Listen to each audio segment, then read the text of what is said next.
색깔 있는 인터뷰 시작하겠습니다. 더불어민주당 초선 의원들이 지난 8일 사드 문제와 관련해 중국을 방문했습니다. 이에 대해 새누리당에서는 4대 외교, 매국 행위라고 비판을 했었는데요. 청와대에서도 비판했었죠. 정말 의원들이 매국 행위를 했을까요? 이 시간에는 중국에 다녀온 김영호 더민주 의원을 모시고 중국에서 어떤 일이 있었는지 들어보도록 하겠습니다. 어서 오세요, 의원님. 네. 안녕하세요. 네. 거의 뭐 한 달 만에 뵙네요. 네, 그렇습니다. 한 달 전에 저희가 그때 사드 문제에 대해서 얘기를 할 때 네. 중국에 가신다고 말씀하셨었어요. 네. 그래서 중국 갔다 온 다음에 보고하겠다. 네. 파짱 우리 시청자분들께 네. 보고하겠다고 해서 저희가 한 달 만에 네. 다시 모셨습니다. 네. 약속을 지켰습니다. 네, 약속을 지켰습니다. 네. 아니 이번에 정말 저는 맨 처음에 그때 나오셨을 때 방중하신다고 하셨을 때 그러니까 의견을 청취하고 네. 뭐 국민의 대표로서 네. 의견을 청취하고 올 수 있겠다는 생각이 들었는데 네. 가는 사실이 알려지자 난리가 났었어요. 정부, 여당, 청와대 뭐 보수 언론 할 것 없이 네. 난리가 났습니다. 4대 외교 매국 행위니 새누리당의 한 논평 보니까 우리나라 국회의원은 이제 300명이 아니라 294명이래요. 네. 초선 의원 6명은 이제 국회의원이 아니다. 저도 기억하고 있습니다. 네, 이런 거였는데 네. 힘들지 않으셨어요? 이런 비판 여론, 이런 언론의 보도를 보면서 네. 중국 행피행위를 하셨었는데. 뭐 개인적으로 힘든 거는 별로 없었고요. 네. 야, 21세기에도 이런 일이 생기는구나. 정말 좀 국가가 걱정됐습니다. 그러세요. 네. 아니 정말로 이 스포트라이트를 받으면서 공항에도 기자들이 많이 몰렸었죠. 또 생중계하더라고요. 생중계했었나요? 네. 그래서 뭐 가면은 정말 큰일 나는 것처럼 했었는데 네. 중국에 가서 어떤 일정을 구체적으로 소화하셨는지 이것도 먼저 좀 얘기 좀 해주세요. 우선 저희가 예. 그 중국을 가게 된 배경에는요. 네. 저의 모교인 베이징 대학교에서 학과 교수님들과 간담회를 제가 추진했었거든요. 네. 그리고 이제 8월 8일 날 간담회가 있었고 8월 9일 날은 판구 연구소라는 이제 중국의 싱크탱크가 있습니다. 네네. 거기 학자분들과 또 좌담회를 하기로 했고요. 또 교민 간담회, 이제 또 기업인 간담회 뭐 이런 일정으로 이제 뭐 특별히 뭐 이걸 네. 외교라는 차원보다는 그냥 음. 저 개인적으로 또 우리 당 의원들과 함께 네. 중국의 최근에 우리 정부의 사드 발표 이후에 한중 변화에 대한 예측 또 분석 그리고 대비 뭐 그런 차원으로 이제 가게 된 겁니다. 네.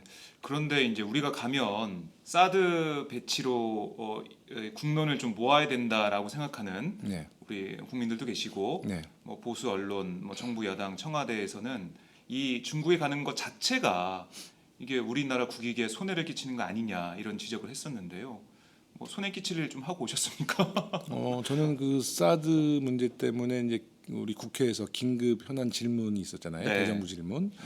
그때도 제가 분명히 이야기를 했지만 지금 사드를 찬성하는 국민들과 또 반대하는 국민들이 분명히 있습니다. 네. 저는 찬성하는 국민들도 국익을 위해서 찬성한다고 보고요.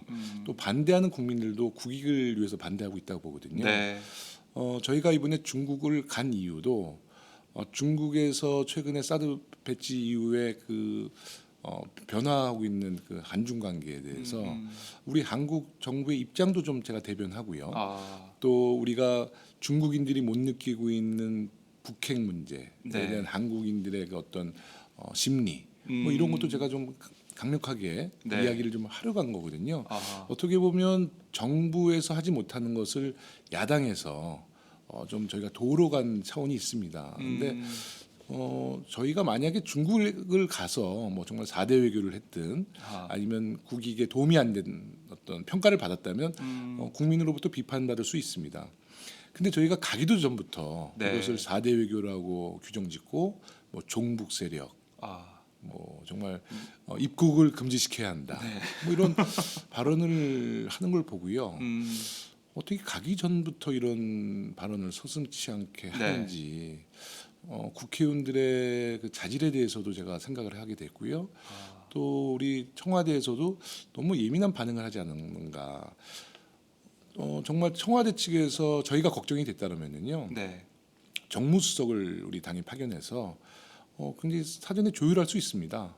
네, 조율할 수 있는데 출국하기 한 16시간 전에 청와대 그 홍보수석이 네. 중국 가는 것을 좀 만류하는 듯한 기자회견을 한 것은요. 실제로 그 진정성이 엿보이지 않는다는 거죠. 아, 네. 그래요. 그러니까 이런 분위기 속에서도 이제 방중하셨는데 6분이 가셨잖아요. 네네. 의원들끼리는 어떤 얘기를 좀 하셨나요?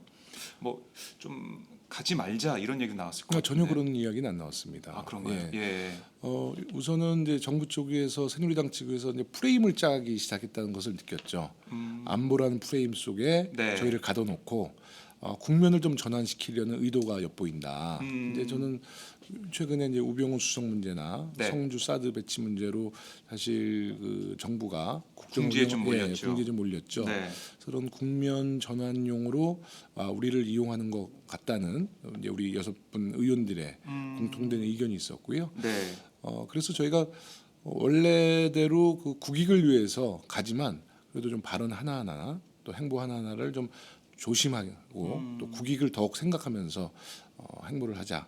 네. 결국은 청와대가 개입함으로써 이것이 이제 외교 문제로 비화됐잖아요. 그러게요. 네네. 예. 뭐 어떻게 보면은 조금 더 우리 초선 의원들을 중국게 만드는 뭐 그런 역할도 좀 한 것 같은데 지역구에서 뭐 비판 뭐 성명이나 네. 아니면 비판 여론 좀 들으신 게 있나요? 전혀 없습니다. 그런가요? 없고요. 없고 오히려 어르신들이 막 지나가면서 아니 이 사람은 왜 갔어? 막 그럴 것 같기도 한데. 걱정을 했다는 어르신들은 계시죠. 음. 있지만 주로 제가 이제 경로당도 좀 다니고 네. 어르신들한테 방중에 대한 의미 얘기하면요, 주로 다 잘 갔다 왔다고 그래요? 다 칭찬해 주시고요. TV에서 자주 보니까 반갑더라 이런 얘기도 좀 하시는 분들도 있는데 예. 저희가 중국을 다녀온 후에 어떤 중국 정부나 중국 언론으로부터 이용당했다는 얘기는 한 마디도 안 나오잖아요. 그러니까 결국 실수를 한 번도 안 했습니다.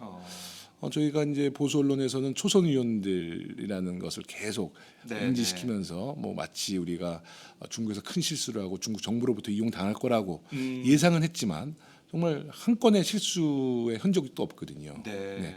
심지어는 우리 박정 의원이라는 분은요, 네. 야당 의원, 파주. 네, 예, 파주. 중국 학자들에게 왜 인민일보에서 박근혜 대통령을 실명, 그러니까 대통령이라는 호칭을 안 붙이고 박근혜라는 실명을 거론했거든요. 그거에 대한 항의까지 우리 야당 의원들이 했어요. 아하. 그거는 좀 심하다. 예. 대한민국 대통령을 왜 실명을 거론하느냐. 그래서 저희가 정부 입장도 분명히 전달을 했고 네. 이 3가지 원칙. 우리 정부의 사드 배치 발표 이후에 한중 우호 관계가 훼손돼서는 안 된다. 두 번째는 중국은 국제사회의 일원으로서 네. 북핵 문제만큼은 한국 정부와 더욱 공조를 강화시켜서 북핵을 저지해야 한다. 세 번째는 중국 매체는 반항 감정을 일으키는 언론 플레이를 좀 자제해라. 네. 이 3가지 이야기를 일관적으로 했습니다. 또 우리가 출국하기 전에도요, 이 3가지 원칙은 이미 한국 언론에 네. 다 공개를 했음에도 불구하고 우리 정부와 청와대와 새누리당이 우리 방중에 대해서 너무 예민하게 반응한 것 같습니다. 그러게요. 아까 뭐 말씀하셨듯이 뭐 이 안보 프레임을 짜서 네. 지금 궁지에 몰려 있는 그런 상황을 바꿔보려는 네, 그런 그런 의도도 있었다고 봅니다. 네, 그런 의지가 좀 보이지 않나 싶은데요. 직접 만나본 중국 학자들, 중국 언론, 뭐 중국 분들도 뭐 계속 많이 만나셨을 텐데 네네. 어떤 걸 좀 느끼셨나요? 우리 정부의 사드 배치 발표 이후에 네, 중국을 가보니까 이제 우리 6명의 국회의원은 대한민국 국익을 위해서 만난 거고요. 그쪽의 학자들은 또 중국의 중국 국익을 국익을, 위해서 예. 만나는 거잖아요. 가장 공통된 의견은 중국 학자들은 중국의 안보에 대한민국 사드가 위협이 된다. 네. 이제 그런 이야기를 주로 전했고요. 아하. 이제 좀 뭐 대안을 제시한 그 칭화대학교 리빈 교수라는 분은 우리나라의 이제 사드가 이제 레이더 체제와 유격 미사일 체제인데 미사일 체제는 중국 정부가 그렇게 문제 삼지 않는다. 이제 엑스밴더 레이더, 레이더. 레이더를 문제 삼고 있다. 그 네. 엑스밴더 레이더는 뭐 전방 모드랑 종말 모드가 있잖아요. 그게 이제 뭐 한 8시간 만에 그 모드를 바꿀 수 있다는 거 아닙니까? 이제 우리 정부는 중국 정부에게 이제 500km까지만 볼 수 있는 네. 종말 모드죠, 그게. 그것을 우리는 이제 중국에 주장하고 있는데. 네. 전진 모드로 바꿀 수가 네. 있으니까 근데 그걸 이제 문제 중국 삼는 거죠. 학자들 이야기는 네. 한국 정부는 믿을 수 있다. 하지만 이 운영 체제가 미국에게 있기 때문에 네. 이것은 미국이 중국을 설득할 문제지 한국이 설득할 문제는 아니다. 아하. 근데 이런 이야기를 하면서 리벤 예. 교수는 엑스밴더 레이더를 교토권을 쓰고 미사일 체제는 한국에 주둔시켜도 그거는 뭐 중국 정부가 아마 동의를 할 것이다. 뭐 이런 대안도 좀 제시를 했죠. 네. 네. 교민들은 못 만나신 거죠? 기업인과 교민을 네. 구분해서 했는데요. 아. 근데 기업인들은 이제 청와대 홍보수석 또 대통령이 뭐 발언을 하셨고 우리 방중에 대한 입장을 네. 전달하셨고 이제 그런 분위기니까 이제 기업인들은 우리 한국 정부도 부담이 되고 아하. 또 현재 있는 분들이니까 중국 정부도 좀 많이 눈치를 네. 보시더라고요. 그래서 제가 오히려 그 부담을 좀 덜어드리려고 네. 기업 그 간담회는 제가 취소를 시켰고요. 음. 교민 간담회도 저희가 처음에 간다고 그랬을 때는 네. 굉장히 많은 분이 참여한다고 그래서 음. 저희가 한 20여 분 정도로 조정을 했었어요. 아하. 근데 실제로 가보니까 한 13분 나오셨더라고요. 그 역시도 그때 모든 부담, 언론, 예. 국내 언론이 이제 거기 뭐 다 이렇게 취재 나오시니까 음. 굉장히 부담 갖고 계신데 이제 비공식으로 전환하니까 13분이 한 명도 안 빠지고 다 발언을 하시더라고요. 네. 많이 염려를 하시던가요? 이제 사드 문제에 대해서 굉장히 이제 우려하고 이제 중국의 현지인들은 좀 이미 좀 느끼고 있어요 제재를. 네. 그래요? 네. 아니 뭐 정부에서는 그런 제재가 없을 거다라고 계속 주장을 하고 있는데 이것도 하나 짚고 넘어갈게요. 김장수 주중대사 네. 면담에 네. 관련해서 진실 공방이다 이런 네. 보도가 쭉 나왔었는데 네. 정말 진실이 뭐였나요? 저희가 이제 그 방중을 계획하고 한 아마 이게 보도가 된 후에 네. 저희 의원회관 의원실로 아마 중국 대사관에서 그러니까 주중 한국 대사관이죠. 네네. 네, 한국 대사관에서 먼저 연락이 왔어요. 그래서 우리 의원들 6분이 오신다는데 대사가 한번 식사를 한번 하고 싶어 하신다고. 그래서 저희가 8일 날 출국을 하고 이제 10일 날 귀국하는 일정인데 2박 3일 일정이었죠? 9일 오전이 시간이 좀 있더라고요. 조찬. 그래서 이제 조찬을 하겠다라고 이제 이야기를 했더니 대사관 측에서 이제 공문을 하나 보내달라고 그래서 저희 의원회관에서 이제 공문을 보내드렸어. 이제 픽스가 됐어요. 그리고 나서 다음 날 도착하는 날도 좀 대사가 뭐 만나보고 싶다고 그래서 네. 저희가 일정을 보니까 이제 11시쯤에 도착해서 12시부터 우리 간담회가 시작돼서 도저히 시간이 안 된다. 이제 그렇게 답변을 했죠. 근데 출국하는 날 출국하기 한 30분 전에 우리 네. 비서관 핸드폰으로 문자가 온 거예요. 대사가 개인적인 일정 때문에 9일날 조찬이 힘들게 됐다. 아, 네. 그러면 주중 그 한국 대사 측에서 네네. 취소를 한 거네요. 일방적인 이제 취소를 한 거죠. 네. 그래서 저는 그때만 해도 청와대 홍보수석 대통령께서 발언하셔서 대사로서 우리를 만나는 시기가 좀 부담스럽겠구나라고 이해를 했는데 베이징에 도착하고 나보니까 한국에 있는 외교부에서 대변인이 그 브리핑을 네. 했는데 우리 의원들이 먼저 대사관에 제안을 했고 우리가 또 일방적으로 취소했다는 그런 브리핑을 한 거예요. 예, 전혀 사실과 다른 얘기를 브리핑했네요. 그렇습니다. 그래서 저희가 8월 9일 날 베이징 특파원들 그 간담회가 있었거든요. 네.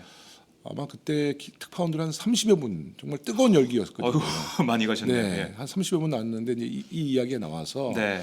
다행히도 우리 비서관이 저랑 동행을 했는데 비서관 핸드폰에 모든 그쪽 대사관 측 책임자와 네. 카톡을 나눴던 모든 이야기들과 일방적으로 취소했던 문자 내용이 다 있잖아요 핸드폰에. 네, 네. 그래서 그것을 이제 언뜻 비춰주니까 뭐 특파원이 그걸 좀 사진 찍어서 캡처해서 보도를 하고 싶다. 그래서 그거는 좀 제가 좀 자제해달라고 그랬어요. 왜냐하면 그래도 중국에 나가 있는 한국의 대표인데 네. 망신 줘서는 안 된다. 아, 그래서 그거는 제가 자제시켰지만 분명한 것은 중국 그러니까 주중 한국 대사관에서 일방적으로 취소했고 또 제안도 제안을 먼저 했고 했고요. 취소도 네. 먼저 했고 그러니까 그 외교부 대변인 브리핑은 네. 사실 잘못된 이야기입니다. 네. 좀 항의를 하셨나요? 여기에 대해서? 항의는 저희가 이제 안 했는데요. 네. 앞으로 이것도 좀 문제가 될 수 있죠. 네. 그럼 어떤 과정을 통해서 이런 외교부 브리핑이 나왔는지 좀 알고 싶은데 네. 앞으로 뭐 국정감사도 있고 하니까 네, 네. 이건 진실을 네. 좀 밝혔으면 좋겠습니다. 네, 진실이 밝혀져야 될 것 같습니다. 네.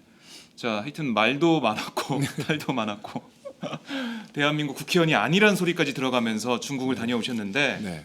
다녀오신 다음에 한 뭐 지금 2주, 3주 이렇게 지나고 있습니다. 네, 네.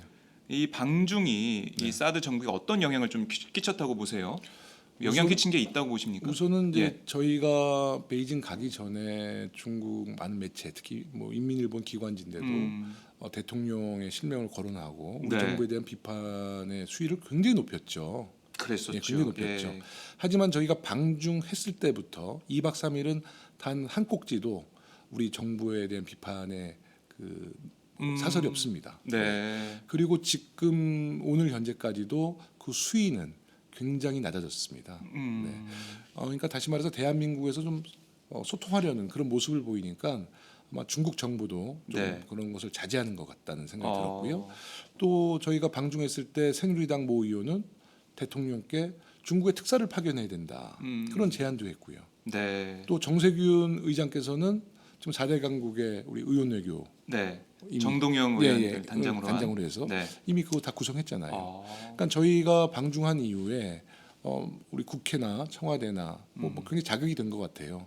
그래서 이제 외교 채널에 물꼬가 터진 거고요. 어저께는 이제 러시아 대사 제가 그러셨어요? 송영길 의원님과 함께 만났고요. 네. 뭐라고 하던가요? 러시아 대사는? 러시아의 사드 얘기를 좀 하던가요? 예 했습니다. 근데 러시아는 조금 중국보다는 유연한 입장인 것 같습니다. 제가 네. 어저께 많이 공부를 했는데 또 오늘 저녁에는 추구홍 대사랑도 중국 대사랑도 만나고요. 중국 대사요? 네네. 그러니까 이런 우리의 의원들의 활동이 예. 굉장히 이제 더 활발해지고 있는 거죠. 결국 그게 국익에 도움이 된다. 이번에 중국에서 학자들 이야기가 사드 문제에 대한 가장 이제 그 중국의 불만은 소통하지 않고 설득하지 않았다. 한국 정부가 너무 일방적이었다. 이제 이런 예. 얘기하는 거거든요. 얼마 전에 왕이 부장도 계속 대화하고 싶다는 이야기를 우리 윤명세 장관한테 했듯이 네. 한중일 외교 예, 회담에서. 이 사드 문제는 계속 우리 정부에서 우리의 입장에 대해서 통보하지 말고 주변 국가를 좀 잘 설득해야 된다. 네. 저는 그 북핵 문제는 사드로 해결할 문제라고 아직도 안 봅니다. 저는 북핵 문제는 미국의 우리 한미 공조를 강화시키고 한중 또 외교 관계를 강화시켜서 네. 한미중 이 3국이 그 북핵을 저지하는데 한 목소리를 내야지 우리가 양자 선택을 하면 안 된다는 거예요. 미국을 아하. 선택해도 예. 중국이 핵 문제는 예. 결국 더 커질 것이고 중국을 선택해도 우리 안보 문제는 커다란 문제가 발생할 수 있다. 예. 그래서 저는 이것을 외교력으로 풀어야 된다. 특히 우리의 동맹국인 미국과 우리 동맹국인 중국 이 두 국가와 함께 공조를 강화하는 것이 북핵 저지의 핵심이다. 저는 네. 이렇게 보는 겁니다. 들어보니까 이제 국익을 위해서 큰 역할을 했다. 그리고 외교적인 물꼬를 트는 역할을 했다. 이런 말씀이신데요. 사실 설득 얘기가 나왔는데 우리나라 국민조차도 설득하지 않고 있는 정부가 참 외교적인 그 노력을 진정성 있게 하고 있나라는 질문을 다시 하게 되고 네네. 이런 좀 비판 지점도 있습니다. 아니 중국에 가기 전에 이걸 좀 국회 차원에서 좀 논의를 해서 네. 여야 의원들이 같이 갔으면 얼마나 좋았을까 네네네. 이런 비판도 그런 있는데 어떻게 비판 보세요? 여론이 있었죠. 네네. 근데 저는 아까 말씀드렸다시피 이것은 제가 외교 차원에서 사실 갔던 건 아닙니다. 그러니까 정부와 청와대가 개입하면서 외교로 비화됐다는 얘기를 드렸잖아요. 네. 이것은 실제로 제 모교의 북경대학교 학자들을 제가 그 학자들에게 좀 진정성 있는 이야기도 듣고 중국의 오피니언 리더들로부터 한국에 대한 그런 네. 입장을 한번 들어서 그것을 분석하러 간 겁니다. 제가 만약에 새누리당 의원들께서 네. 가신다고 했으면 제가 모시고 갔죠. 근데 제가 초선 의원으로서 새누리당 의원과는 아직 어떤 교류가 별로 없어요. 네.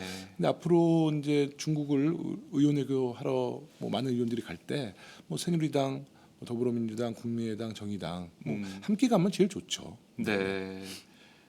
이 초선 의원들의 방중에 대해서 여러 가지 비판이 있지만 어쨌든 네. 외교적인 그런 물꼬가 튀었다는 점에서 평가할 점이 많은데요. 사실 가기 전에 김종인 대표가 가길 만류했다 이런 보도도 많이 나왔습니다. 만류 안 했습니다. 만류는 안 하셨어요? 네, 네. 뭐라고 하시던가요? 그러니까 그 제가 중국 방문을 네. 우상호 원내대표한테는 말씀을 드렸고요.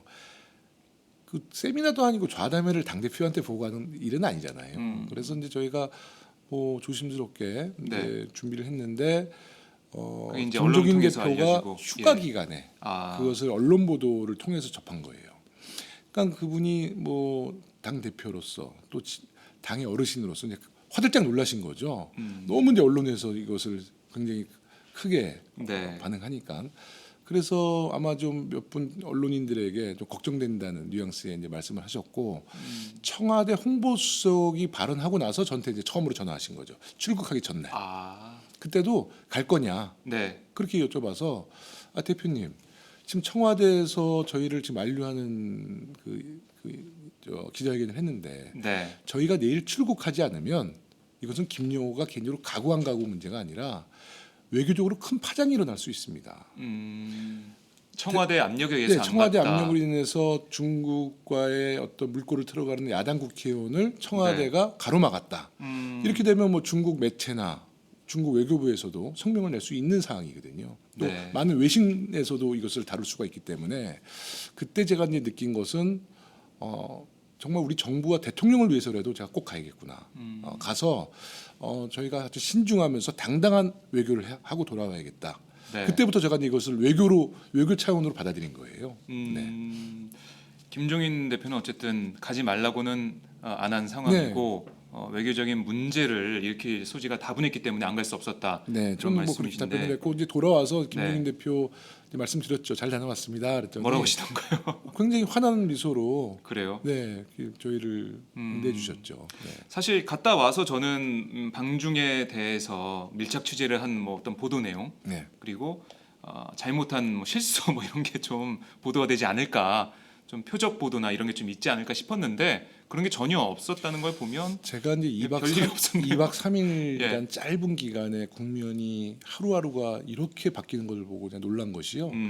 가기 전에는 4대 외교, 네, 매국행위, 종북 세력 뭐 이런 식의 프레임으로 했잖아요. 그렇죠. 그러다 이제 돌아올 때 저희가 실수가 없자 관광, 성과 없는 의원 외교 그렇게 또 국면을 바꿨단 말이죠. 네, 특히 종편에 출연한 여러 패널들이 참 저는 이거 외교적으로 큰 신뢰를 범했다 보는데 대한민국 국회의원 6명이 가는데 중국에 맞는 학자들이 그 격에 안 맞았다. 정말 최고의 권위자들 또 거기에 인민해방군의 장군, 핵물리학자 정말 최고의 권위자들을 대놓고 대한민국 국회의원들과 만날 격이 아니었다. 수준이 떨어졌다. 예, 뭐 중국의 싱크탱크는 그 판구 연구소를 이제 가리키면서 네, 뭐 20위 밖에 있는 뭐 사실 수준 떨어지는 싱크탱크 이런 발언들을 쏟아내면서 예. 정말 종편에 출연하는 패널 몇 분들은 정말 무지한 분들이 나오는구나. 네. 어떻게 보면 중국을 전혀 비하하는 뭐 중국을 외교적으로도 그렇게 네. 큰 결례인데다가요. 정말 전문 지식도 없고 마치 본인들이 중국을 잘하는 듯 잘하는 중국 통인 양 예. 저희를 그 평가하는 걸 보고요. 음, 저는 정말 이번에 종편 패널들 정말 그 발언에 문제가 있다고 봅니다. 예, 언론의 문제까지 생각해 볼 수가 있는데 사실 네. 송영선 전 의원의 거짓대 발언, 그거는 정말 중국인들에게는 그 이후로 굉장히 분노를 예. 자아낸 아마 국익으로 따지면 정말 그 엄청난 실수를 하신 그러게요. 겁니다. 그 이후에 이제 종편들에서 방중 의원들을 향해서까지 여러 가지 네. 안 좋은 말들을 쏟아냈었는데 네. 근데 그분들이 예. 지금 뭐 4대 외교 매국행위라고 지금 뭐 줄기차게 얘기했던 분들이 지금은 저희에 대한 평가를 어떻게 해야 되냐는 것이죠. 네. 저희가 4대 외교를 했느냐, 아하. 매국행위를 했느냐, 예. 북한의 편을 들었느냐, 그거에 대한 본인들의 음, 반성을 해야 될 때라고 봅니다. 네. 가기도 전부터 이런 프레임 정치, 프레임 홍보, 언론, 저는 굉장히 불쾌하게 생각하고 있고요. 예. 종편이 이러기 때문에 많은 국민들로부터 외면받고 있다. 앞으로 종편의 관계자 여러분들은 패널 선정을 잘 하셔야 될 것 같아요. 그 어떻게 보면 종편을 위해서도 네, 패널 선정을 그럼요. 잘해야 잘하셔야 된다. 될 것 같습니다. 이런 거죠. 지금 저희 방송을 하고 있는데요. 유디스 피스 러브님께서 나라를 위해서 뛰시는 분들을 매국노라는 끔찍한 말로 매도하는 정치인들과 그걸 또 홍보하는 언론들 점점점 하시면서 비판을 해 주셨고요. 많은 분들이 참 방중 의원들의 일거수일투족에 관심을 가지고 네, 보셨습니다. 네. 그러니까 뭐 관광 얘기도 나왔는데 네. 뭐 편하게 관광한 시간이 정말 있으셨나요? 10분도 못했죠. 네, 10분도 못했죠. 저희가 예. 이번만큼 정말 성실하고 아주 차분하고 네. 당당하게 이 외국을 나가는 국회의원들은 아마 이번 저희 6명이 아마 전무후무할 정도로 예, 이번 일정은 좀 공유를 많이 하셔야 될 것 같아요. 네. 사실 외국의 의원들이 나가면은 외유다, 네. 뭐 관광 일정 이런 게 있더라 이런 네. 게 좀 보도가 되지 않습니까? 저는 이제 천안문 광장을 많이 가봤거든요. 네. 우리 의원님들한테 너무 죄송한 게 네. 그 천안문 광장조차도 못 가봤어요. 네. 그러니까 저희가 그 묵었던 호텔이 네. 왕푸징이라는 천안문 광장과 가까운 데 있는 데인데도 제가 거기 한번 모시지도 못하고 네. 그 의원님들이 저희가 뭐 이 중국 가기 전에도 제가 카톡방에서 네.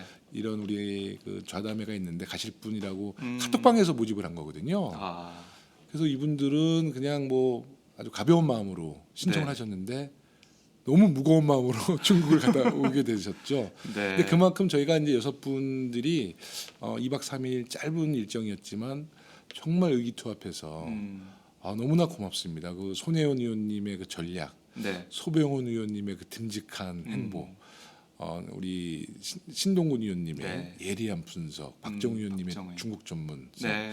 김병욱 의원의 대담함, 정말 각자 다른 개성인데요. 네. 아주 융화가 돼가지고 아주 성공적으로 잘 갔다 온 것 같아요. 네. 또 뭐 중국을 방문하거나 다른 나라를 방문할 계획은 있으신가요? 네, 있습니다. 어저께 러시아 대사도 예. 한번 러시아 방문해달라는 요청을 하셨고요. 네, 이제 미국도 한번 저는 개인적으로 네. 아니면 뭐 당 차원에서만 가게 되면 저도 한번 미국도 한번 가보고 싶어요. 이번에도 좀 큰일 나는 거 아니에요? 막 또 매국행위다, 4대 외교다 네, 이런 얘기 나오는 거 아닙니까?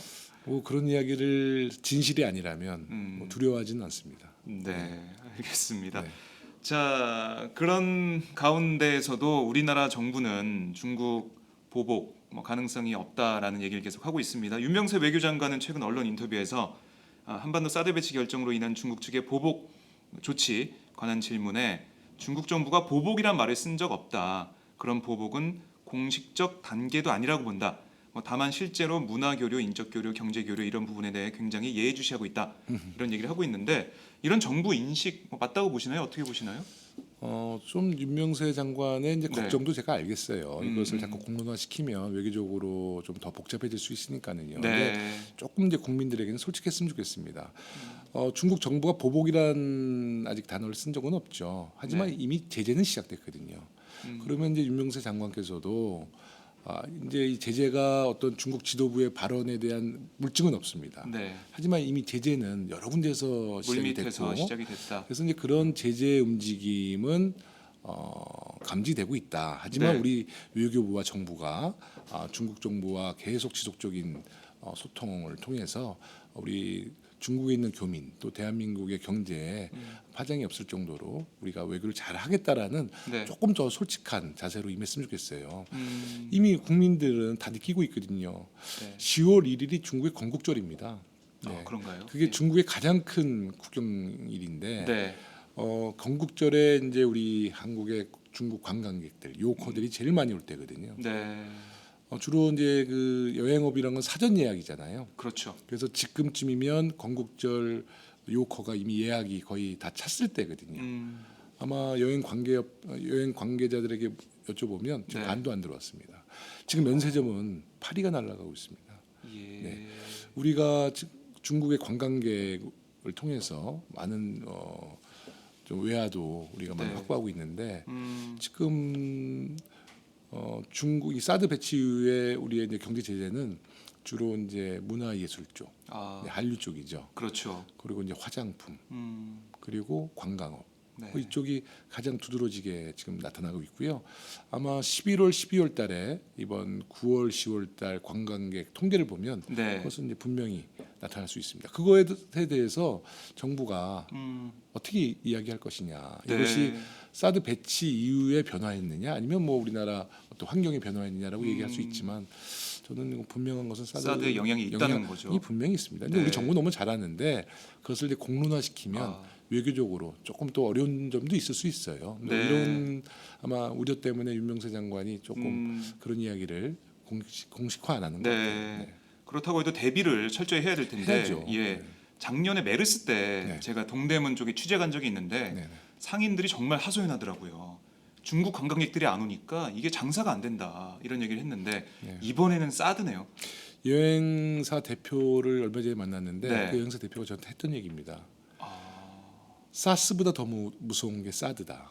사스보다 더 네. 무서운 게 그러니까 사드다. 사스, 메르스가 다 이제 전염병이었잖아요. 네, 근데 전염병은 이제 어떤 날씨와 환경에 따라서 그게 이제 또 치유되고 그렇죠. 또 사라지는데 네, 사드란 문제에 대해서는 예측 불가능하다는 관광업계 한 대표께서 이게 이런 몇 년을 갈 수도 있잖아요. 있습니다. 뭐 10년, 20년 아니면 이게 항구적으로 영구적으로 이런 상황이 고착화될 수도 있고요. 그렇습니다. 네. 아, 그래서 더 무서워하시는군요. 그러니까 이제 저희 정부는 저도 뭐 사드에 대해서 많은 생각을 하거든요. 네. 찬반을 놓고 또 득실을 놓고 우리가 생각해야 되는데 저는 이제 사드의 득도 있습니다. 근데 사드의 득이라는 것은 우리가 사드를 확정해서 배치를 하면 한미 공조가 더 강화되겠죠. 네. 그리고 우리 이제 국민들이 핵으로부터 좀 심리적으로 사드가 있으니까 조금 안전해지겠다. 뭐 이런 안정적인 심리 상태가 좀 유지될 수는 있습니다. 네. 근데 이제 실이 너무 많다는 거죠. 실이. 첫째는 사드로 우리 5천만 국민을 네. 북핵으로부터 지킬 수 없다는 어떤 그 군사적 네. 뭐 효용성 네, 문제에서 문제. 지적이 네. 되고 있죠. 있죠. 네. 또 국론이 많이 분열되고 있다는 문제. 또 주변 국가 설득을 못한 문제. 아, 네, 경제적 손실 문제. 예. 제가 제일 걱정하는 것은 신냉전 체제. 아하. 죄송합니다. 예. 사드는요, 제가 요새 이제 좀 많이 고민을 해보면 실제로 북한은 사드 배치를 아마 굉장히 강력히 희망하고 있을 겁니다. 네. 저는, 오히려? 네, 저는 예. 이제 몇 년 전부터 북한의 도발이 굉장히 커졌잖아요. 천안함 네. 또 연평도 도발. 네. 이 도발이 점점 커졌던 이유는 지금 이제 북한은 뭐 4대 강국으로부터 또 전 세계로부터 지금 고립돼 가고 있습니다. 그렇죠. 또 경제 의존율이 중국의 90%의 의존율을 갖고 있는데 중국으로부터도 고립됐잖아요. 그렇죠. 사이가 안 좋았습니다. 유엔 안보리에서 이제 북한 제재를 네. 중국이 동참함으로써 북중 관계도 굉장히 어려움이 있었습니다. 근데 이제 그 천안함 문제 또 연평도 도발 때 네. 이제 미군이 그렇게 되면 이제 개입하면서 한미 연합사령부 군사 작전이 네. 강화되면 근데 그때는 중국이 이제 미군이 개입하면 이제 중국이 북한을 약간 옹호하는 가만히 있을 수가 네, 없으니까. 서해 이제 미 항공모함이 네, 들어오면 네. 뭐 이런 것을 이제 북한이 계속 습득하면서 이제 만약에 사드가 정말 배치됐다. 그러면 중국은 미군이 개입하게 되면 이제 중국은 네. 북한을 지원하게 될 거라고 저는 예상하는 거죠. 그게 바로 신냉전 체제죠. 북중러에. 예. 그럼 북한으로부터는 그 고립에서도 탈출할 수 있고 경제적인 지원도 중국으로부터 받을 수 있어요. 네. 그래서 저는 이 전략이 정말 북한이 EJ 전략을 쓰는구나. 미국을 개입시키고 사드를 배치시킴으로써 네. 자기들의 고립을 탈피하고 탈출하는 그 전략으로 사드 배치를 저는 북한이 굉장히 원하고 있다는 제 개인적으로 분석하고 있습니다. 네. 그래요. 사드 배치 논란이 뭐 당장 뭐 올해 안에 해결이 되거나 네. 뭐 내년 안에 해결이 될 것 같지는 않고 계속 갈 것으로 보이는데 네네. 사드 배치 논란 때문에 뭐 경북 지역에 어떻게 보면은 새누리당과 박근혜 정권의 본 모습을 알 수 있어 좋다 이런 얘기하시는 분도 계신데 김천까지 지금 난리가 났거든요. 김천까지 뭐 저번에 8,000명 넘는 네. 시민들이 모여서 뭐 삭발도 하시고 그리고 사드 반대 그런 결의 대회 여기까지 여셨는데 국방부 제3부지를 조사 중이라고 합니다. 네. 그래서 김천에서 난리가 났고 아무래도 롯데골프장이 이 제3부지가 될 것 같아서 관심이 좀 몰리고 있는데 아니 박근혜 정부는 계속해서 주민들을 설득할 필요 없이 그냥 배치하면 된다 이런 생각하는 것 같아요. 이게 안보 관련된 문제고 북한의 위협을 막아야 되니까 이게 꼭 필요하다 이런 논리를 쭉 밀고 갈 것 같은데 이거는 정말 오판 아닌가요? 그러니까 저는 이제 저희 추미애 대표 이제 체제가 시작됐잖아요. 네. 그러니까 오늘도 우리 추미애 대표께서 원래는 개인적으로 사드를 반대하시는 우리 대표인데 당론 문제에 대해서는 의원총회도 열어보고 여러 가지 이제 소통하면서 당론 결정을 바로는 안 하시겠다는 뜻인 것 같아요. 신중하게 보겠다. 신중하게. 네. 예. 그러니까 저는 결국은 이제 사드 문제는 굉장히 안보적으로 또 우리 신냉전 체제가 유발될 수 있는 아주 중요한 문제잖아요. 네. 그래서 제가 그 대정부 질문 때도 대통령께 제안했던 것처럼 대통령이 그 짐을 다 혼자 들지 말고 네. 이 문제를 국회로 좀 음. 국회 동의 절차를 좀 밟아서 네. 국민들과 더 통합하고 또 국회 차원에서도 논의하면서 네. 사드의 득실에 대해서 국민들을 함께 논의하고 설득하는 뭐 이런 작업들이 대통령이 좀 지혜가 아닌가 싶습니다. 저는 이 문제는 꼭 국회에서 예. 비준 절차나 동의 절차를 밟아주는 것이 박근혜 네. 정부도 좋고 우리가 대한민국이 외교를 하기에도 굉장히 좋은 여건이 될 수 있다. 왜 그것을 청와대에서 혼자 네. 그걸 짊어지고 가시는지 저는 정말 대통령께서 이 문제만큼은 국회 동의 절차를 꼭 밟아주셨으면 좋겠어요. 네. 그래야지 국민 여러분들도 이 사드 문제에 대해서 득실에 대해서 더 깊은 고민을 할 수 있죠.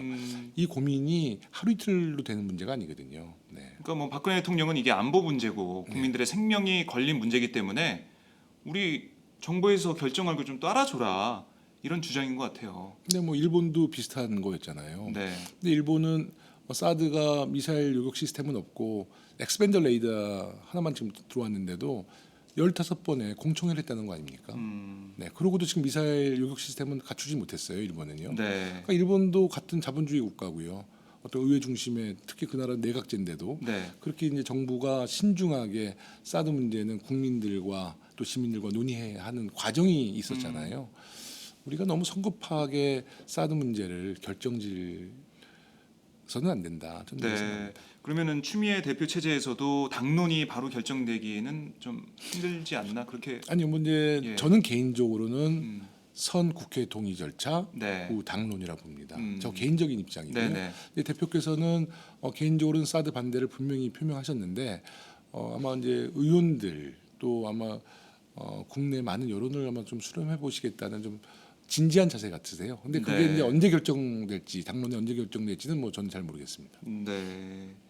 참 박 대통령 계속해서 이 사드 문제 그리고 북한의 위협을 강조할 것으로 보여요. 뭐 추미애 대표 체제가 된 다음에 더 그게 더 커진 것 같은데 목소리가 더 커졌는데요.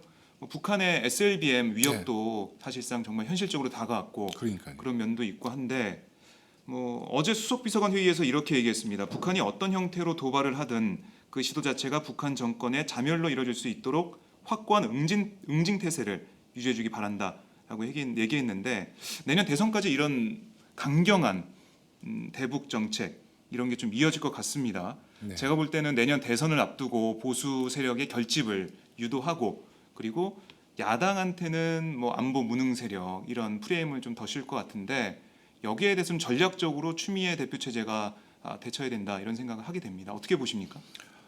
저는 대통령께서 그러지는 않으시겠지만 네, 이 사드 문제를 대선 프레임으로 이용하시지는 않을 거라 보지만요.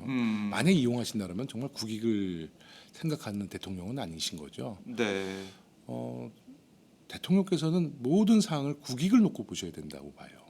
우리 야당의 추미애 대표께서도 마찬가지입니다. 네, 조금 더 진지하고 신중하게 안보에 대해서는 접근하지만 한번 우리 박근혜 대통령께서 우리 야당 뭐 정의당 포함해서요 야당 지도자들 불러서 사드에 대한 얘기도 좀 왜냐하면 이게 아마 한미 관계가 있었을 거예요. 사드 문제는 그렇다고 그런 보죠. 문제도 예, 정말 국민들에게 공개 못할 또 고민이 있으시면 속사정. 속사정이 있으면 우리 야당 지도자들 한번 만나서 음, 정말 뭐 비공식적으로라도 네. 뭐 이야기를 좀 나누면서 서로가 이제 대화를 시도를 해야죠. 외교도 마찬가지잖아요. 저희가 중국을 한번 갔다 와서 뭐 반응과 효과 나오는 건 아니거든요. 네, 외교든 정치든 지속적인 만남, 지속적인 교류가 필요한 겁니다. 네, 근데 대통령께서 너무 이걸 일방적으로 뭐 안보 프레임이고 또 북한에 대한 대화 자체를 시도하지 않는다는 것은 정말 국익에는 도움이 안 된다 보고요. 특히 아까 제가 말씀드린 것처럼 우리나라의 안보에는 미국과 중국, 러시아가 있는데 거기서 양자 선택을 한다는 것은 굉장히 위험한 발상입니다. 네, 굉장히 위험한 발상이다. 대한민국은 지혜로워야 되고 부지런한 외교를 해서 미국은 미국의 입장이 있고 중국은 중국의 입장이 있지만 또 우리의 입장이 있지 않겠습니까? 있죠. 거기서 우리의 입장을 부지런한 외교를 통해서 설득해 나가야죠. 한두 번 통보해서 되는 건 아니라 봅니다. 그렇죠. 예, 이야기가 안 되면 또 이야기하고 설득하고 네. 우리의 입장도 이야기하면서 중국이나 미국의 변화를 이끌어내는 것이 외교라고 보는데 네. 그런 외교적인 노력이 좀 부족하지 않는가 생각이 들어요. 이번에 항저우 이제 G20에서 네. 푸틴 대통령도 만날 거고 시진핑 국가주석도 만나야 될 거라 보는데 지금 일부 전문가들은 시진핑 국가주석과 박근혜 대통령의 정상회담이 이루어지지 않을 수도 있다. 아, 뭐 이렇게 또 얘기는 하는 네, 분이 있습니다. 저는 대통령께서 시진핑 국가주석 꼭 만나야 된다 봅니다. 만나고 푸틴 대통령 꼭 만나셔야 된다 봅니다. 네. 네, 그러니까 우리 입장, 그러니까 북핵 위협에 지금 직면한 우리 입장도 설명하고 충분히 설명하고 그렇죠. 그리고 미국에게도 만약 우리가 사드를 배치하게 되면 이런 주민들의 반대가 있다. 네, 그리고 많은 염려가 있다. 또 중국과의 그런 경제적 문제도 있다. 이것도 설명하고 이런 식으로 외교적인 노력을 해야 되는데 간단하게 말씀드리면 중국을 만나서 박근혜 대통령이 하실 말씀은 사드를 발표했지만 여지를 두는 거예요. 이거 연기할 수 있다. 연기할 네. 수 있는데 중국이 북핵의 저지에 얼마만큼 노력해 줄 것이냐. 당신들이 정말 북핵 저지에 노력을 해준다면 네. 예전보다 더욱 노력해 준다면 사드 문제 우리가 더 유연하게 검토할 수 있다. 뭐 이런 식으로 협상을 이끌어내야 될 거 아닙니까? 그렇죠. 미국에게는 우리는 국회라는 것이 있다. 음, 입법기관이 있고 네. 민의기관이 있다. 국회 동의 절차를 좀 밟아야 되는데 미국도 마찬가지 아니냐. 이라크 파병할 때 미국도 국회를 통해서 한 거 아닙니까? 네. 똑같은 환경이잖아요. 대통령 중심제. 미국에도 우리 대통령께서 국회 비준 절차가 있으니 그것은 좀 우리 미국에서도 좀 기다려 달라. 네. 뭐 박근혜 대통령은 통과를 시키기 위해서 노력하겠다 말씀하실 수 있습니다. 네. 뭐 이런 식으로 해서 우리가 사드 국면에서 외교력을 강화시켜 나가야죠. 네. 아니 이런 그 외교적인 해법 이런 거는 많은 분들이 알고 계실 거예요. 특히 이제 팟짱을 들으시는 분들은 여러 가지 팟캐스트를 많이 들으시니까 네네. 이런 해법을 공감하고 계실 텐데 박 대통령은 모르고 있는데 모르는 건지 모른 체 하는 건지 아니요. 전 잘 근데 모르겠어요. 예. 박근혜 대통령께서 말 못할 고민은 분명히 있을 거예요. 있습니다. 제가 볼 때는 그것도 있습니다. 그걸 이제 야당과 함께 대화를 통해서 그렇죠. 논의하면서 뭔가 지혜를 찾아가는 네. 그런 게 좀 필요한데 네. 혼자만 안고 가고 있다. 네. 이렇게 조금 이제 보시는군요. 대통령께서 네. 좀 지혜를 발휘해 주실 때가 됐습니다. 네. 참 이번에 저는 광복절 경축사를 보고 많이 걱정을 했습니다. 네. 뭐 여러 가지 역사 인식 문제도 있지만 네. 북한에 대해서 어떻게 이렇게 어떤 대화 제의나 어떤 뭐 이산가족 상봉이나 이런 얘기조차도 없었는지 그러니까요. 네. 참 안타깝고 일본에 대해서는 어떻게 한 마디밖에 안 했는지 이런 것도 좀 비판한 지점이 많은데 참 참- 걱정입니다. 그동안 박 대통령은 외교는 잘한다 이런 외교는 네. 잘한다는 평가를 좀 받아왔던 게 사실인데 이번에는 외교조차 이렇게 망가뜨리고 있구나 네. 이런 생각을 하게 돼요. 네. 자 사드 정국에 대해서 우리 김영호 의원님과 말씀을 나누고 있는데 참 여러 가지 비판을 받으면서 꿋꿋하게 2박 3일간의 방중 일정을 마치고 돌아오셨는데 앞으로 러시아, 미국 여러 나라 방문하실 때 또 그렇게 많은 스포트라이트를 받을 수 있을까라는 생각도 드네요. 그 스포트라이트를 받고 싶지 않습니다. 받기 힘들 것 같아요, 저도. 네, 네, 네. 이거 하나 좀 여쭤볼게요. 네. 이번에 이철성 경찰청장이 임명이 됐습니다. 네, 네, 네. 저랑 그때 청문회 전에 통화할 때 뭐 교통사고 문제가 네, 네, 네. 논란이 될 거다 했는데 정말 네. 큰 논란이 됐었고 네, 네. 이해할 수 없는 상식적으로 받아들일 수 없는 그런 사실이 밝혀졌죠. 네, 네. 부끄러워서 경찰 신분을 말하지 않았다. 네, 네. 정말 저는 그 답변을 들으면서 손발이 오그라드는 그런 느낌까지 들더라고요. 네, 네. 어떻게 경찰 총수가 되려는 사람이 그때는 아니었겠지만 네, 네. 어쨌든 경찰인 사람이 부끄러워서 신문을 속일 수 있나? 네. 또 그런 사람이 어떻게 경찰청장, 네. 경찰 총수가 될 수 있나? 네. 그런 생각했었는데 네. 기자간담회에서 이런 얘기를 했습니다. 마음의 빚을 갚는 심정으로 열심히 할 테니 지켜봐 달라. 네. 그러면서 그냥 넘어가겠다는 얘기를 했는데 네. 이 사안 쭉 보셨지 않습니까? 네. 청문회도 보시고 네. 임명되는 상황 보셨는데 네, 네. 어떻게 좀 평가하고 계십니까? 그러니까 이제 저희가 이철성 이제 청장이죠. 현 네. 청장의 문제는 그 음주운전 후에 이제 사고가 나서 그 세피아 자동차와 봉고 자동차를 들이받고 그 이후에 이제 인적 피해가 없었다. 그렇죠. 이래서 의혹이 생긴 건데요. 네. 사실 수사 자료를 확보했다면 조금 양상은 달라졌을 겁니다. 근데 수사 자료가 25년 동안 보관되게 돼 있는데 이철성 그럼 남아 있겠네요. 청장은 23년 됐거든요. 네. 근데 그것을 다 폐기했다고 이제 공식 확인을 한 아하. 거예요. 예. 그 수사 자료가 이제 사실 가장 중요한 핵심입니다. 뭐 우리 야당 의원들이 그 수사 자료를 계속 요구할지 또 찾아낼지는 모르겠습니다만은 거기서 이제 우리의 이제 야당의 한계가 있었던 것 같아요. 네. 네네네.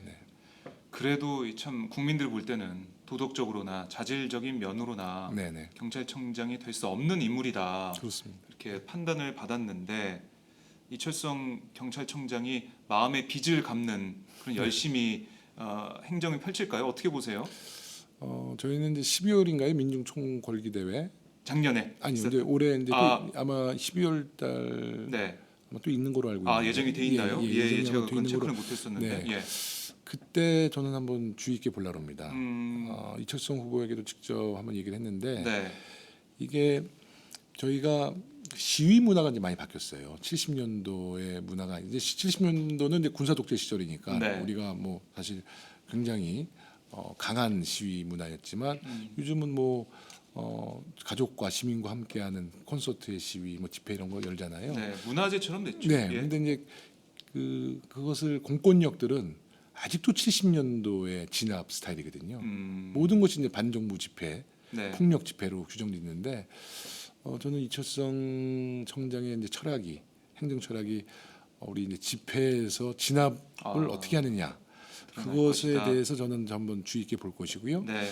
만에 하나라도 강경 진압해서 뭐 그럴 일이야 없겠지만 뭐 백남기 농민 네. 문제 제2의 백남기 농민. 그렇게 되면 뭐 이 문제는 저희가 용납하지 않고 음, 최대한 평화적인 집회를 보장할 수 있도록 네. 뭐 이런 것을 저희 촉구할 생각입니다. 어, 저희가 또 청문회 하거든요. 백남기 청문회가 네, 예정이 우리 돼 있는데 오늘 정진석 원내대표 말 들어보니까 추경 통과 없으면 청문회도 없다 이런 얘기를 했더라고요. 그거는 뭐 마음대로 하라고 그러세요. 그렇죠. 네.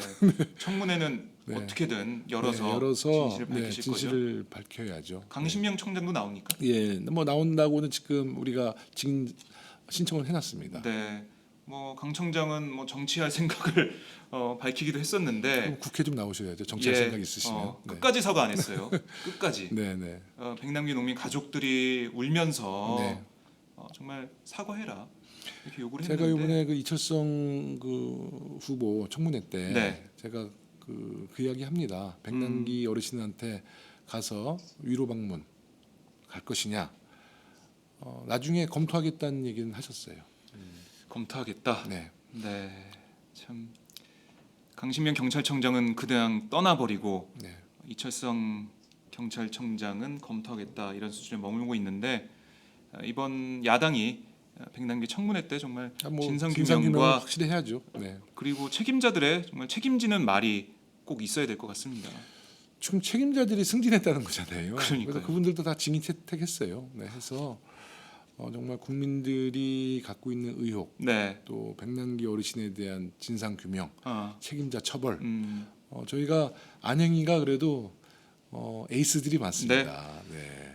김영호 의원님 계시잖아요. 에이스. 아유, 지난번에 왔던 네. 김정우 의원. 김정호 의원도 있고 네, 뭐 표창원 의원, 뭐, 진선미 의원도 네. 있고. 뭐 거의 다 에이스신 네. 것 같아요.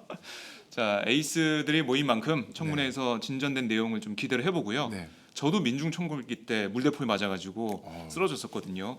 그러니까 이 기자들을 향한 언론을 향한 물대포 이것도 재발 방지책 이걸 꼭 아유. 물어봐 주시면 고맙겠습니다. 언론을 네. 향해서 물대포를 쐈어요. 예, 제가 그때 생방송 중이었는데 이제 헬멧 쓰고 이 보안경도 네, 쓰고 네, 있었는데 네, 네. 저한테 그냥 물대포를 쏘더라고요. 예, 러시아 카메라에 잡혔습니다. 그 현장이. 그래요? 아마 유튜브나 이런 데 찾아보면 나올 텐데 네. 방송을 하고 있는 기자에까지 조준해서 물대포를 쏜 물대포를 경찰. 저도 이제 우리가 시연회를 한번 하자 그랬어요. 네. 경찰청에. 네네. 이 사람으로는 하지 말고 음. 뭐 표적을 놓고 하겠다. 그럼 의미 없잖아요. 의미가 없죠. 그래서 저는 뭐 사실 우리 안행 의원들은 우리가 직접 한번 맞아보겠다는 각오로. 그러셨어요? 네. 근데 그걸 뭐 도저히 지금 승인을 예. 안 해주고 있는데 직접 맞아보니까 어떻던가요? 저는 실명하는 줄 알았어요. 그러니까 그 정도. 그 물대포에 물만 있는 게 아니고 체류액이 섞여 있습니다. 네네네. 딱 맞았는데 눈에서 불이 나더라고요. 그래서 이러다가 실명하는 게 아닌가라는 그런 두려움. 그래서 저는 정말 어떻게 해야 되나 아는 의사한테 전화해서 저 어떻게 해야 됩니까? 병원 가야 됩니까? 그랬는데 뭐 물로 씻어내세요. 그 정도만 얘기를 해주시더라고요. 네. 그러니까 그만큼 무섭고 두렵고 그리고 신체적으로 인체에 해악을 줄 수 있는 그게 바로 물대포입니다. 그런 물대포를 난사하는 그 경찰의 공권력 이번에 꼭 바로잡아 주시면 예. 고맙겠습니다. 네. 제 개인적인 부탁이기도 합니다. 네, 오늘 김형호 의원 방중 결과 브리핑이 있었습니다. 팟짱에서 약속한 걸 오늘 그걸 지켰는데요. 네. 앞으로 또 어느 나라에서 또 외교를 펼치실지 네. 그리고 또 백남기 청문회에서 어떤 송곳 같은 날카로운 질문하실지 저희가 지켜보도록 하고요. 예. 끝으로 팟짱 애청자분들께 인사 말씀해 주시죠. 네. 저 중국에서 나라 팔아먹지 않고 국익을 위해서 네. 중국 아주 신중하고 당당하게 잘 다녀왔습니다. 어저께는 제가 저녁 한 8시쯤에 종로에 있는 우리 소녀상을 지키는 학생들을 만나고 왔어요. 한 6개월 전보다 그 학생들이 많이 줄어든 모습을 보고 그 친구들에게도 정말 미안하다는 이야기를 했습니다. 우리가 사드 문제도 그렇지만 그 소녀상 문제도 일본과 굴욕적인 합의를 할 때 우리 소녀상 문제는 우리 정부가 거론하지 않았다고 계속 얘기를 했는데 지금 이제 일본 정부에서 공식적으로 소녀상 이전을 요구하고 있습니다. 이제 우리가 행동할 때가 된 것 같습니다. 어저께 우리 71명의 우리 더불어민주당 국회의원들은 소녀상 지키기 또 위안부 할머니들과 함께하겠다는 기자회견을 했습니다. 우리 종로에 있는 우리 학생들과 함께 이제 소녀상 지키기에도 더욱 열심히 하겠습니다. 제 왼쪽에 있는 배지가 네. 소녀상을 그렇네요.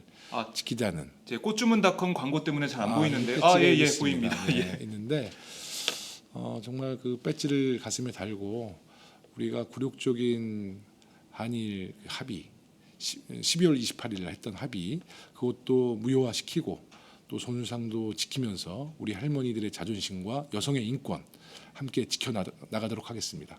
우리 팟짱에서 늘 불러주셔서 큰 힘이 되고요. 저도 앞으로 박정호 기자님과 함께 좋은 정치 잘 해나가겠습니다. 감사합니다. 네, 오늘 말씀 잘 들었습니다. 네, 고맙습니다. 네, 고맙습니다. 네.